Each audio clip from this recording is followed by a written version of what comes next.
ताली बजाते हुए माता धरती की वंदना करते हुए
भगवान की, ठाकुर भगवान की।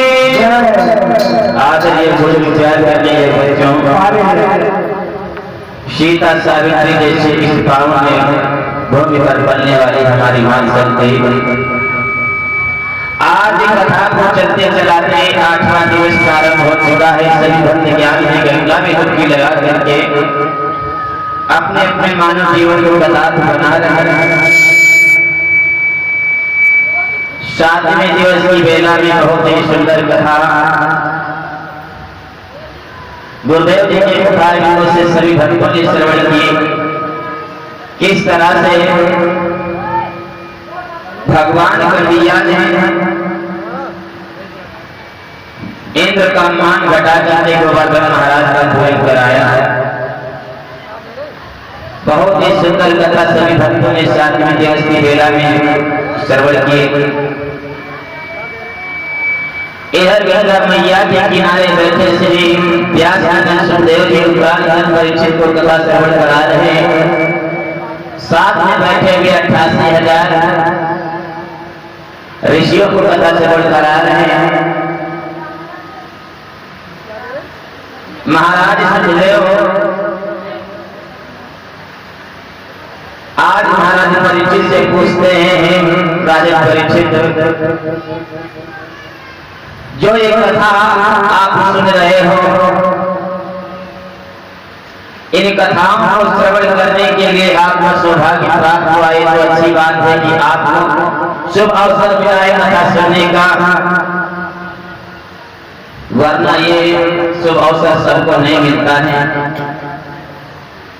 जिस भक्त पर प्रभु की कृपा होती है वही भक्त ये श्रीमद् भागवत कथा का स्मरण कर पाता है, क्योंकि हर व्यक्ति को भगवान समय नहीं देते हैं, और जिसको समय देते हैं और वो भी चल करके कथा पंडाल में आकर के भगवान की अमृतमय कथा नहीं सुनता है तो उसका वो दुर्भाग्य है, भाग्य नहीं। भगवान ने आपको समय दिया और फिर भी आप समय को भूले बैठे हो तो आपका दुर्भाग्य है। यही समय बाद में आकर के जब समय व्यतीत होता है तो पछताना पड़ जाता है। एक श्रीमद् भागवत कथा का ज्ञान ये भी चलता रहा, मैंने कथा श्रवण नहीं कर पाई। ऐसा भी प्रमाण बताया गया है, जो भक्त जितनी दूर से चल करके कथा पंडाल में आता है भगवान की अमृतमय कथा सुनने के लिए, उतने ही जन्मों के उसके पाप नष्ट हो जाते हैं। जितनी दूर से आप कथा सुनने के लिए भगवान की कथा पंडाल में आओ, उतने ही जन्मों के पाप नष्ट होते हैं भगवान की अमृतमय कथा सुन करके। भगवान की कथा कोई साधारण कथा नहीं है, जिसको सुनने के लिए कई देवी देवता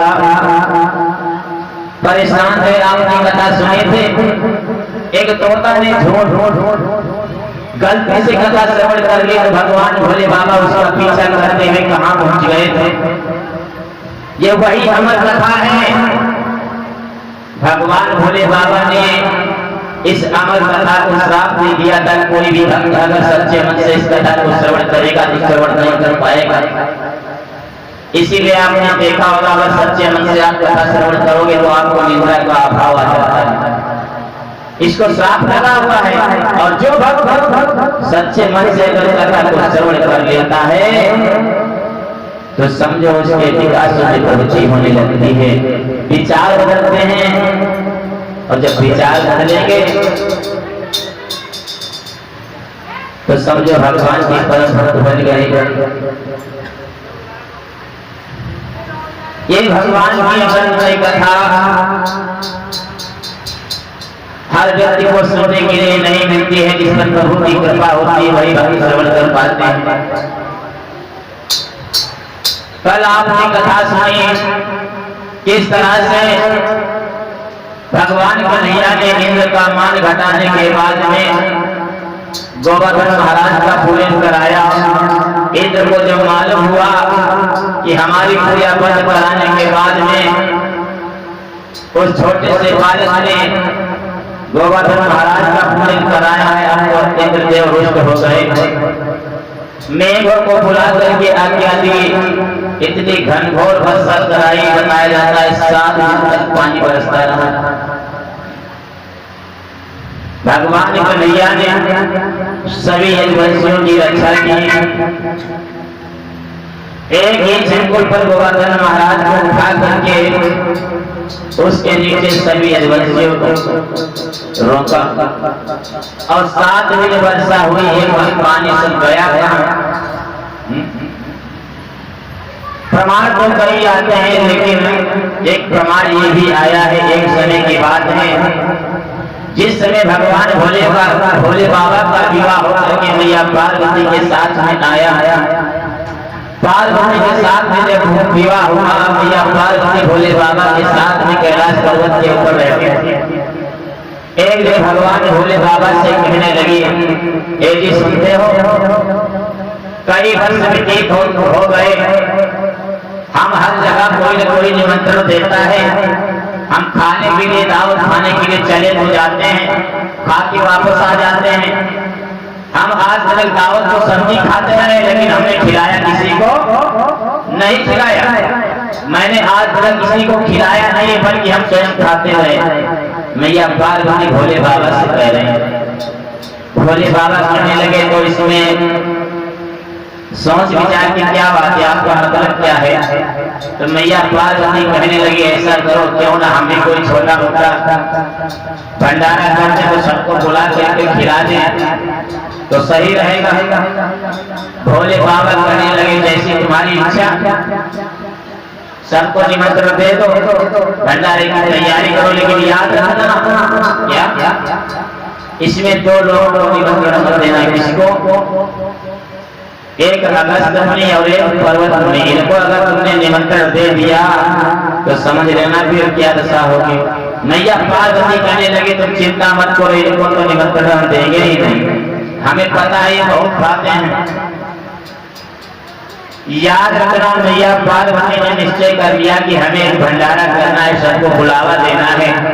मैया पार्वती पहुंची हैं भगवान विष्णु के पास में, ब्रह्मा जी के पास में, सभी लोगों को निमंत्रण दे दिया, कोई भी देवता नहीं छूटा। और मैया पार्वती निमंत्रण देने के बाद में वापस आ रही थी, तो रास्ते में वही दोनों मिल गए जिनका नाम था अगस्त मुनि और पर्वत मुनि। दोनों मिल गए तो कहने लगे, मैया कहाँ चलती जा रही हो, बहुत तेजी से जा रही, बात क्या है? मुझे एक खबर मालूम है, क्या वो बात सत्य है? मैया पार्वती कहने लगी, क्या बात, कौन सी खबर? मैंने सुना है भगवान भोले बाबा कोई भंडारा करके जा रहे हैं। मैया पार्वती धीरे स्वर से बोली, हाँ जाते होंगे, हो सकता है हो जाए। तो अगस्त मुनि कहने लगे, मैया मैंने ये भी सुना है तुम सबको निमंत्रण दे के आ गए। हाँ वो तो मैं दे के आई। मैया क्या मैं भी आ जाऊंगा? अब मैया निमंत्रण तो नहीं दिया मैया ने, अब जब खुद कह रहे क्या मैं भी आ जाऊंगा, तो मैया मना तो नहीं कर सकते कि तुम मत आना। जब अपने मन से ही कह रहे मैया क्या मैं भी आ जाऊंगा, तो मैया धीरे स्वर से बोली, जैसी तुम्हारी इच्छा, समय मिले तो आज ये ना, ये कोई बात नहीं। अब तो दोनों तो पहले से तैयार बैठे थे, कहने लगे मैया की थोड़ी राय लगी, हम तो चलेंगे। इधर मैया आई है पार्वती पे, कैलाश पर्वत के ऊपर मैया पार्वती पहुंची है भगवान भोले बाबा के पास में। भोले बाबा कहने लगे, क्यों जी, वो दोनों तो नहीं मिले? मैया कहने लगी, मिले तो थे, मैंने निमंत्रण नहीं दिया, लेकिन वो खुद आने के लिए कह रहे थे, तो मैंने मना भी नहीं कर पाई, मैंने बुलावा भी नहीं दिया है। अब देखो आ जाते कि नहीं आते, कोई पता भी नहीं है। भगवान भोले बाबा कहने लगे, तो एक काम करो, तुम भगवान विष्णु के पास पहुंच जाओ, अगर वो दोनों आ गए तो हमारे भंडारे की ऐसी तैसी हो जाएगी, भंडारा भी सफल नहीं होगा। जा करके भगवान विष्णु के पास कोई उपाय खोज करके लाओ। आज मैया पहुंची है भगवान विष्णु के पास में, कहने लगी, प्रभु एक कष्ट आप बड़ा ही सहायता तुम्हें कर सकते हो। भगवान विष्णु ने उसी समय ब्रह्मा जी को बुलाया, कहने लगे क्या बात है? बात यह है कि हम एक भंडारा करने जा रहे हैं, मैंने तुमको तो निमंत्रण दे दिया सभी लोगों को, लेकिन आपको पता है इसमें तो व्यक्ति और आ रहे हैं, कौन? जिनका नाम है अगस्त मुनि और पर्वत मुनि। कहने लगे तो क्या करें? मैया कहने लगी तुम्हें तो पता ही कितना खाते हैं, भंडारा चालू होगा तो तुम्हारे पास पूरी नहीं पहुंचेगी, यही खाते रहेंगे। कोई ऐसी युक्ति बताओ जिससे हमारा भंडारा भी सफल हो जाए और भंडारे का फल भी मिल जाए, निष्फल ना हो जाए। भगवान विष्णु कहने लगे तुम चिंता मत करो। ब्रह्मा जी कहने लगे प्रभु मुझे एक उपाय मालूम हो गया। क्या? पंगत लगेगी पूरे देवताओं की और हम सबसे पहले बैठेंगे। याद रखना पहले के नियम ऐसे थे, हम सबसे पहले बैठेंगे और सबसे पहले परोसने के चले जाना, और जब तक तुम वहां तक पहुंचोगे तब तक हम हाथ धो देंगे। दो ही पूरी खा करके हाथ धो देंगे और वहां तक पहुंच ही नहीं पाओगे तब तक काम हो जाएगा। और पहले पंगत जो बैठती थी नियम ऐसे थे, अगर एक व्यक्ति हाथ धो दे तो पंगत वहीं पर से रुक जाती थी। ऐसे था बाबा। याद रखना मैया ने कब ये विचार लगाया तो आज पहुंचिए भगवान भोले बाबा के पास में। बाबा काम बन गया, सभी नजदीक आया, भंडारे की तैयारी होने लगी, सभी देवी देवता आ गए, लाइन से पंगत लग गई, मैया परोसने पे लग गई और ये भी सोचती जा रही कि काम बनेगा कि नहीं बनेगा, कि मेरी नाक ना कट जाए। अब जैसे एक बार में दो पूरी परोसती हुई चली गई, पहुंच तो गई, और लेकिन मैया दोबारा जब वापस आई तब तक पीछे से आवाज लगाई मैया मेरे पास तो है ही नहीं। मैया बड़ी परेशान हो तो आज वहीं दूसरी बार नंबर लगा दिया। अब दूसरी बार जैसे ही नंबर लगाया वहां तक पहुंच नहीं पाई। भगवान विष्णु इधर बैठे थे, ब्रह्मा जी बैठे थे, दोनों लोगों ने पहले ही हाथ धो दिए। जब पहले हाथ धो दिए तो उधर से उन्होंने देखा ये हमारे साथ कपट हो रहा, हमारा पेट भरा ही नहीं, इन लोगों का पेट भर के हम पहले धो दिए। ब्रह्मा जी खड़े हो गए, अब सबको ही खड़ा होना पड़ा। अब क्या दोनों लोग बैठे थोड़ा ना रहेंगे? अब दोनों परेशान हो गए, हम तो भूखे रह गए। कोई बात नहीं है, वहीं से ही दो ही पूरी खा करके हाथ धो दिए। आवाज लगाई मैया पूरी तो तुमने खिला दी, पानी कौन पिलाएगा? पानी हम नहीं पिला पाएंगे, हमें पता है तुम पानी कौन ना पियोगे, भगवान भोले बाबा के पास में जाओ वही पानी पिलाएंगे। अब तो दोनों परेशान हैं, मैया पूरी खिला दी, पानी भगवान भोले बाबा के पास में जाएंगे, हम प्यासे रहेंगे, अरे पानी तो पिलाओ। मैया कहने लगी हम नहीं पिला पाएंगे, भोले बाबा के पास जाओ। आज दोनों पहुंचे हैं भगवान भोले बाबा के पास में। प्रभु तुमने निमंत्रण तो दिया, भंडारा किया, भोजन मैंने कर लिया, कोई बात नहीं, लेकिन कम से कम पानी तो पिला दो। भोले बाबा कहने लगे तुम पानी इतना पी दो तुम्हें कौन पिला पाएगा? चिंता मत करो, समय वो आएगा तो जो आएगा जब भगवान विष्णु अवतार लेंगे आकर के, तब तुमको वही पानी पीने के लिए मिलेगा गोवर्धन महाराज के ऊपर। याद रखना उसी गोवर्धन महाराज के ऊपर अगस्त मुनि और पर्वत मुनि का बसेरा था, सारा जल वही पीते जा रहे थे। इसीलिए 7 दिन तक जब बारिश हुई तो पर्वत के नीचे बारिश नहीं आई। इन्हीं दोनों लोगों ने उस पानी को समाप्त किया। बोले गोविंद भगवान की। श्री सुखदेव जी समझा करके कहने लगे हे राजन परीक्षित, भगवान कन्हैया अनेक प्रकार की लीला करते हुए आगे बढ़ते गए। एक दिन की बात है, भगवान कन्हैया और उनकी प्रेम दीवानी राधा, भगवान कन्हैया वृंदावन में रहते हैं, ग्वालों के साथ में खेलने के लिए चले गए। इधर इनकी प्रेम दीवानी जिनका नाम था राधा। एक दिन की बात है, भगवान कन्हैया को ढूंढते हुए राधा आगे बढ़ी है। सब ग्वालों से पूछती जा रही है कि तुमने श्याम को देखा है? तो एक ग्वाला कहने लगा सुबह तो मुझे मिले थे, सुबह के बाद में मुझे पता नहीं लगा किधर चले गए, कहीं खेल रहे होंगे। भगवान कन्हैया को राधा ढूंढती हुई आगे बढ़ी है। इधर वो बोला बंसी बट पर आ करके जब भगवान कन्हैया से कहे कन्हैया तुम यहाँ खेलने में लगे हो, तुम्हें कोई ढूंढ रहा है। कौन ढूंढ रहा? कि तुम्हें कोई ढूंढती है घनश्याम, तुम्हें कोई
बताया है कि वृंदावन की ओर गई है। याद रखना मेरे भगवत प्रेमियों, इधर भगवान कन्हैया राधा को ढूंढते हुए आगे बढ़े, उधर से राधा नाम की जो लड़की आज भगवान कन्हैया को ढूंढते हुए आगे बढ़ी है। और दोनों भगवान कन्हैया इधर से आ रहे, राधा उधर से आ रहे। दोनों की पहली मुलाकात बंसी बट में हुई है। जैसे ही भगवान कन्हैया ने राधा को देखा तो क्या बताएं, एकदम से टकटकी लगा करके राधा को देखते रहे। भगवान कन्हैया तुम्हारा नाम राधा है? हाँ। मुझे ढूंढ रही थी? हाँ। मैंने तुम्हें पहले तो कभी नहीं देखा। राधा कहने लगी देखा तो नहीं, लेकिन आज तो देख लिया। श्याम, जब तक हम तुम्हारी सामने सूरत को देख नहीं लेते हैं तब तक हमारे दिल को चैन नहीं पड़ता है। भगवान कन्हैया कहने लगी राधा ऐसा करो, एक बात शाम होने के लिए आ गई है, मेरी मैया मेरा इंतजार आंगन में कर रही होगी, क्यों ना मुझे ले करके मेरी मैया के पास में चलो। राधा कहने लगी ऐसी कौन सी बात है, हम तो अवश्य ले चलेंगे तुम्हारी मैया के पास में। भगवान कन्हैया की उंगली पकड़ करके आज वो राधा मैया यशोदा की आंगन में जैसे ही पहुंची है, मैया यशोदा ने जैसे ही देखा है कन्हैया से कहने लगी अरे कन्हैया ये लाली खिड़की है, पहले तो मैंने इनको कभी नहीं देखा, आज मैं पहली बार देख रहा हूँ। भगवान कन्हैया कहने लगे मैया ये तो हम नहीं जानते हैं लाली किनकी है, बिटिया किनकी है, लेकिन इतना हमें पता है कि इनका नाम राधा है और कहाँ की रहने वाली ये भी हमें नहीं पता है। तो मैया यशोदा आगे बढ़ करके बोली राधा तुम्हारा नाम क्या है, तुम्हारे पिता का नाम क्या है, कहाँ की रहने वाली हो, मैंने तुम्हें कभी देखा नहीं, आज पहली बार मैंने इस वृंदावन में अपने यहाँ आंगन में तुम्हें पहली बार देखा है। तो राधा समझाई कि बोली मैया राधा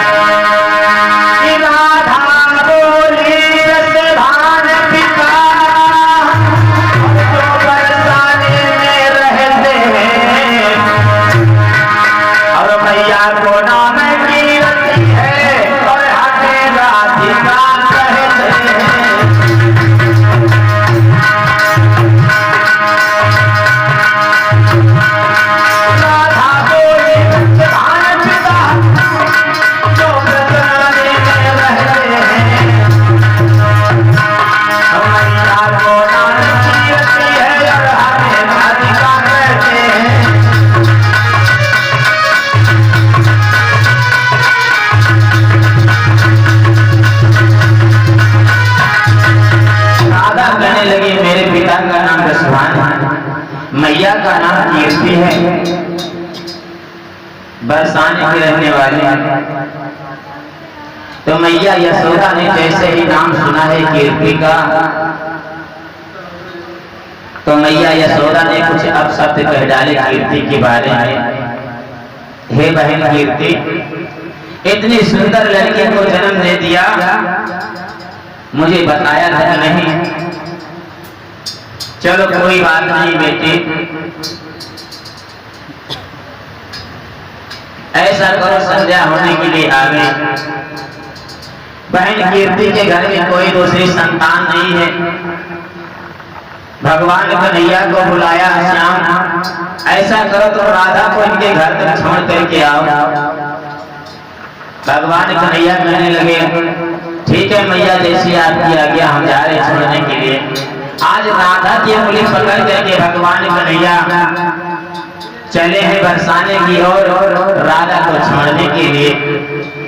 भगवान कन्हैया आज राधा के घर पे जैसे ही आए, मैया कीर्ति ने देखा, राधा से बात कही, बेटी ये लाला किनके हैं? बताया ये भगवान कन्हैया है, इनका वृंदावन में घर है, मैया यशोदा के लाला है। मैया इनसे कुछ बातें करके देखो, इतनी सुंदर सुंदर बातें करते हैं, ऐसा लगता है जैसे चीनी को शरबत इनके मुख में रखा है।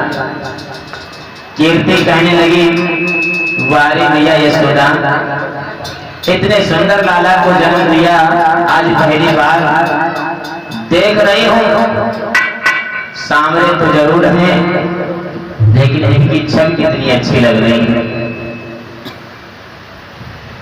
उसी समय मैया कीर्ति ने ये कीर्ति मेरे आदर से गोदी में तब बैठा हो,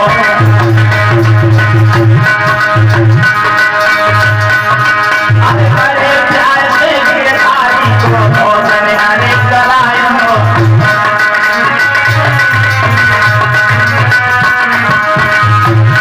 महाराज कीर्ति कहने लगी समझाई, अब घर को लाना चाहिए सामा बरसाने में आई गई हो, ऐसे बोली है बरसाने में आई गई हो, ऐसे बोली है।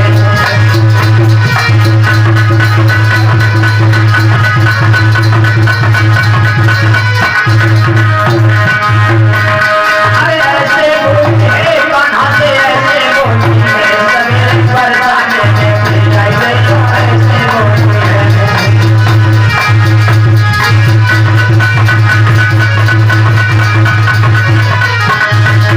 भगवान कन्हैया ने जैसे ये बातें सुने, कहने लगे मेरी मैया ने मेरे आंगन में नहीं रुकने दिया और ये भी मुझे यहाँ से भगा रही।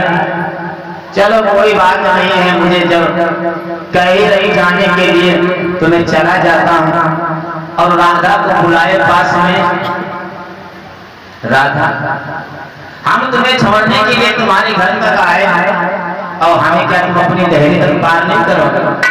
राधा कहने लगी ऐसी कौन सी बात है, देहरी क्या है, हम तो अपने घर तक तुमको छोड़ देंगे।